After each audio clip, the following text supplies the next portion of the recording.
Whispers of the Orisha by Dr. J. Manuel Hodge.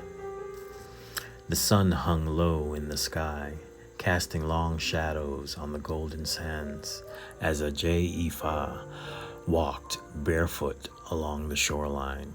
She carried her divination bag slung over her shoulder, the weight of the cowrie shells and opal chain familiar yet grounding.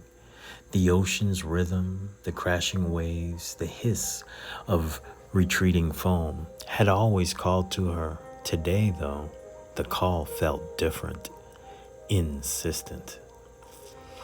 A Ifa was an Ifa practitioner, a daughter of Yiminya, the Orisha of the sea and motherhood.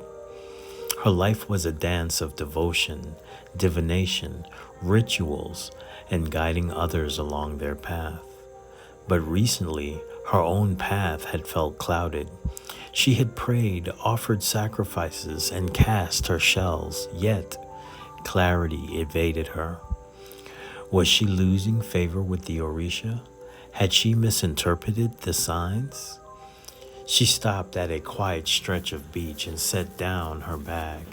The wind tugged at her gili, loosening a strand of locks that she tucked back absent-mindedly. Kneeling in the sand, she opened her bag and retrieved the cowrie shells, cradling them in her palm. "Yiminya," she whispered, her voice nearly drowned by the waves. "I come seeking guidance. Please, show me what I cannot see." She cast the shells, their clatter sharp against the soft hiss of the ocean. She leaned over to read their pattern, but before she could discern the message, a wave rushed up unexpectedly, washing over the shells and scattering them. A Ifa gasped, scrambling to retrieve the shells before they were swept away. "No!" she cried, frustration bubbling to the surface. "Why would you do this?" As she gathered the last shell, a small laugh broke through her irritation. She turned to see an elderly fisherman sitting nearby, mending a net. His skin was dark and withered, his eyes bright with a knowing light. "You speak to the ocean like it's your child," he said, his voice deep and melodic. A Ifa bristled, but kept her tone respectful. "I was speaking to the Yiminya, the Orisha of the waters." The man nodded, setting down his net. "And yet, you expect her to answer in the way you want?" He gestured to the waves. "The ocean doesn't give answers. It offers wisdom, but you must listen." Ajayfa frowned, clutching the shells tighter. "I have listened. I've prayed. I cast divinations, made offerings. Still, I find no clarity." The fisherman chuckled, shaking his head. "You ask for clarity, but you fear the waves that scatter your shells?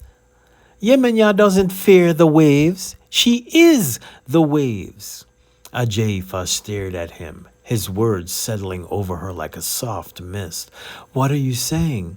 He stood, brushing sand from his knees, and pointed to the horizon where the sun was dripping into the ocean.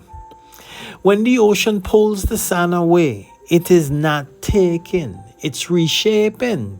Sometimes, to understand, you must let go of the patterns you hold so tightly."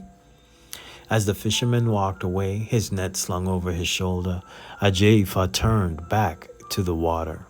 She looked at the shells in her hands, their smooth surfaces glinting in the fading sunlight. Slowly, she waded into the shallows, feeling the cool water lap over her feet.